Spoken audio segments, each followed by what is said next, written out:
പോടാ.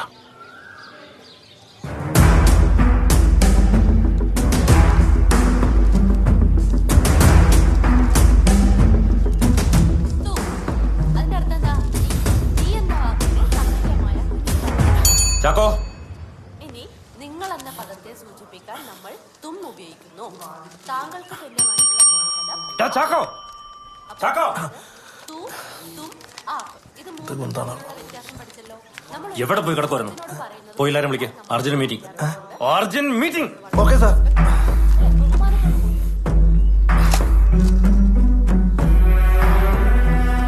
ഇത്തവണത്തെ 10ാം ക്ലാസിന്റെ റിസൾട്ട് കണ്ടോ?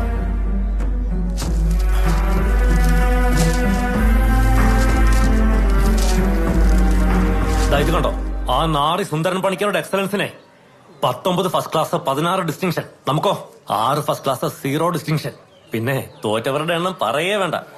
നിങ്ങളൊക്കെ ഇവിടെ എന്ത് മലയാണ് മറിക്കുന്നത്? ഞാൻ കാലങ്ങളായിട്ട് പറഞ്ഞുകൊണ്ടിരിക്കുക, നമ്മൾ കണക്കിലും ഇംഗ്ലീഷിലും വീക്കാണ്. സാറേ, അത് ടീച്ചർ ഒന്നും മിണ്ടണ്ട.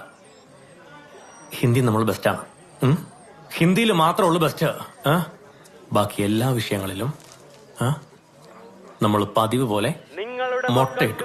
പരീക്ഷയിൽ ആനമുട്ട കിട്ടാതിരിക്കണമെങ്കിൽ എക്സലൻസിൽ ചേർക്കൂ.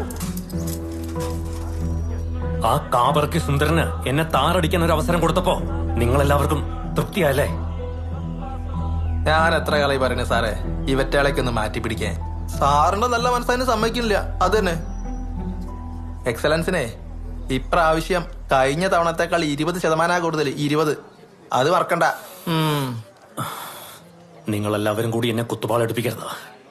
നമ്മുടെ പിള്ളേർ കണക്കിലും ഇംഗ്ലീഷിലും മാത്രമല്ല, ബാക്കി എല്ലാ വിഷയങ്ങളിലും പുറകിലാണ്. ഈ തവണ നമ്മൾ റിസൾട്ട് ഉണ്ടാക്കിയില്ലെങ്കിൽ ഞാൻ ഈ സ്ഥാപനം അടച്ചു പൂട്ടും. അല്ലേല് നിങ്ങളെല്ലാവരെയും പറഞ്ഞുവിട്ട് കൊള്ളാവുന്ന ടീച്ചേഴ്സിനെ ഞാൻ കൊണ്ടുവരും. എന്നാ സാറങ്ങ് പറഞ്ഞു വിടണോ? മാസം കിട്ടുന്ന 60 രൂപയ്ക്ക് ചെയ്യേണ്ടതിനപ്പുറം ഞങ്ങൾ ഇവിടെ ചെയ്യുന്നുണ്ട്. സാറ് തെറ്റിദ്ധരിക്കണ്ട, ബേസ്മെന്റ് പൊളിഞ്ഞു. സാർ അതെയോ അത് നന്നാക്കാൻ നോക്ക്. സത്യശീലൻ സാറേ, കൊത്തി കൊത്തി അങ്ങ് മുറത്തി കയറി കൊത്തല്ലട്ടാ. ചാഞ്ഞ മരാണെന്ന് കരുതി വെറുതെ മാങ്ങ പറിക്കാൻ നിൽക്കണ്ട.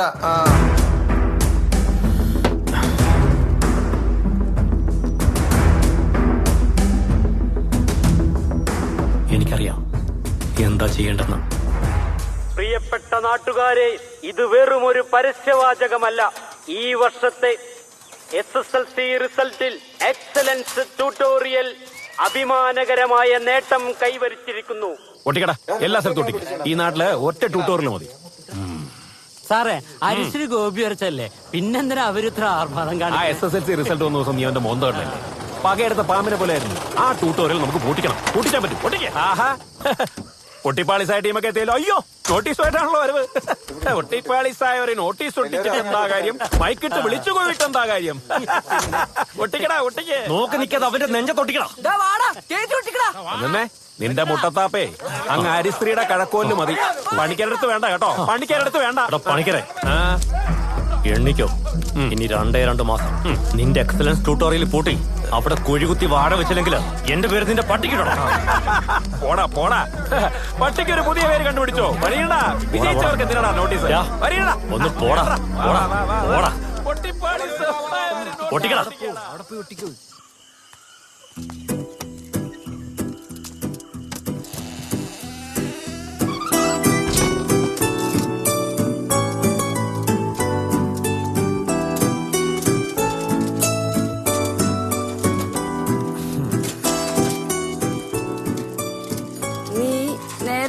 മക്കളെ വരാൻ ഞാൻ വന്നോളാം. എങ്ങും പോയേക്കരുത്.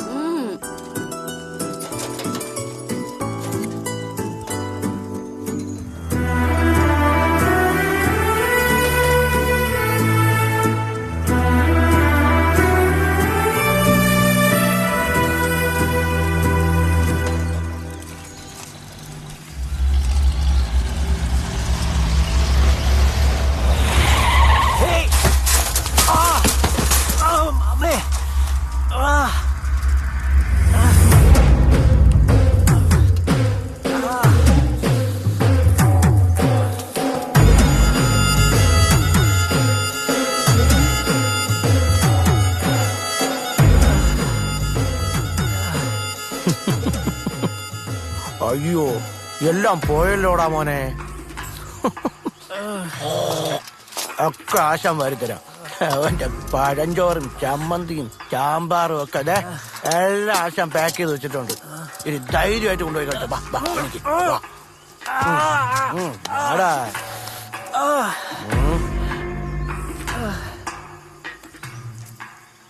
നീയാണോടാ പിള്ളേർക്ക് അച്ഛനും പറഞ്ഞു കൊടുക്കാൻ നടക്കണത്? മനുഷ്യനുണ്ടല്ലോ പറഞ്ഞ വാക്കിന് വില വേണം. ആശാൻ അതിന് വണ്ടി ഇടിച്ചിട്ട് കാണോ?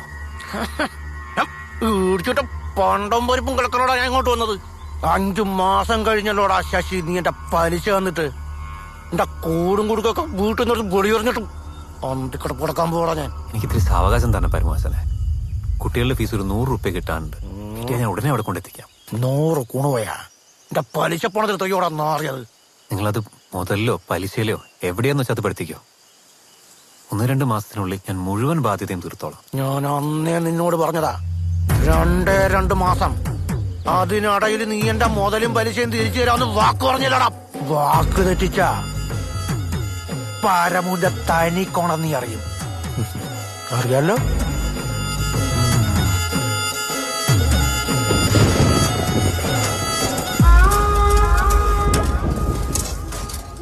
ശരി സാറേ, ഇന്ന് വൈകിയല്ലോ. സൈക്കിൾ ഒന്ന് മറിഞ്ഞു, അതാ വൈകിയേ.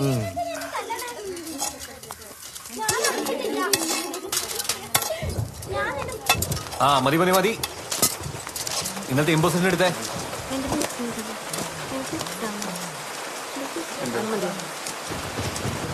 നോക്കട്ടെ എവിടെ എഴുതി ഇമ്പോസിഷൻ ഒക്കെ എവിടെ നോക്കട്ടെ.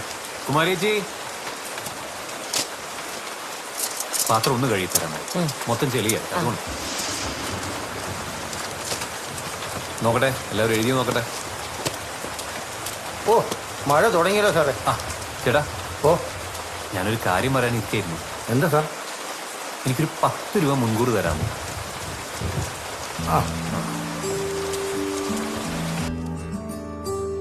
ഇത് പറഞ്ഞാൽ കൂടുതലുണ്ടല്ലോ. മാഷിനെന്തോ ആവശ്യമുണ്ടെന്ന് പറഞ്ഞിരുന്നില്ലേ? 3 മാസത്തെ പൈസ മുൻകൂറുണ്ട്. വലിയ ഉപകാരം ആചാര്യ. അല്ലടോ, പകലന്തിയോളം തെണ്ടിത്തിരിഞ്ഞ് പഠിപ്പിച്ചിട്ടും അനക്ക് 10 രൂപ മിച്ചം പിടിക്കാൻ പറ്റണില്ലല്ലോ. ഇതാണ് നാട്ടിൽ പണിയെടുത്താലുള്ള കുഴപ്പം. നായി നയിക്കണ പോലെ നയിച്ചാലും 10 റുപ്യ ഉണ്ടാക്കാൻ പറ്റൂല. പേർഷ്യക്ക് പോണത് തന്നെയാ നല്ലത്. അനക്ക് ഞാനൊരു വിസ ഒപ്പിക്കട്ടെ? അതിന് വിസയ്ക്കുള്ളത് കാണണ്ടേ? എന്റെ ആണെങ്കിൽ ഒന്നുമില്ല. പിന്നെ നാട്ടിൽ നിൽക്കാനാണ് എനിക്കിഷ്ടം. പിള്ളേർക്ക് 4 ലക്ഷം പറഞ്ഞു കൊടുക്കണം. നമ്മുടെ നാട്ടിൽ വിദ്യാഭ്യാസമുള്ളൊരു തലമുറ വളർത്തിക്കൊണ്ടുവരണം. അതിന് എന്നാൽ കഴിയുന്നത് ചെയ്യും.